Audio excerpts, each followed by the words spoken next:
Well, Hoover really started out, even while he was going to law school, working in the Library of Congress, doing file cards. And people have referred to him as the most dangerous file clerk that ever reached the top of the American government. And you have to realize that that was an important part of the way he went about things. He was information was everything to Hoover. He and his organization were basically about collecting information and occasionally using that information to throw somebody in jail, but mostly to scare people away from things that Hoover felt they shouldn't be doing, or tempt them into doing something he felt they should be doing. He had a role at the top of society. He was the big spider hanging over all the little flies, and that's how he saw himself, I think. And at times, when he ran into a fairly stony type like Robert Kennedy, sparks flew. Hoover always had a great respect. I mean, his idea of a criminal was somebody like John Dillinger, a farm boy who ran around robbing small-town banks, and that he could then back into a corner and arrange to get shot on company time.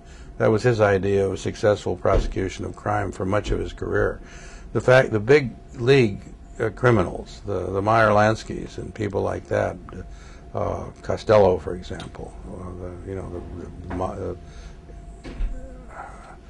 boss of the Five Families, for example, Frank Costello, was a friend of Hoover's. They used to somebody gave Hoover a suite in the Waldorf, and Costello lived in the Waldorf, so they'd sort of meet in the barber shop in the morning and take a walk or have a cup of coffee or whatever they did together, and they were friends.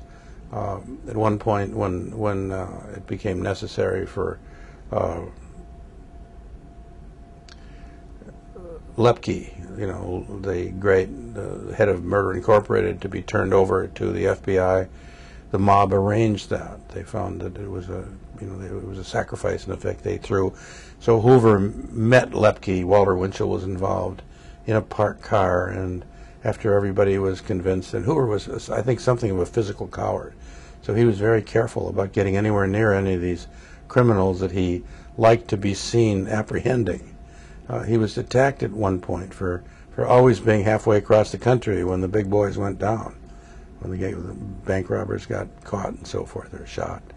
So he made sure that he was in the car and that the photographers were nearby. But he was pretty squeamish.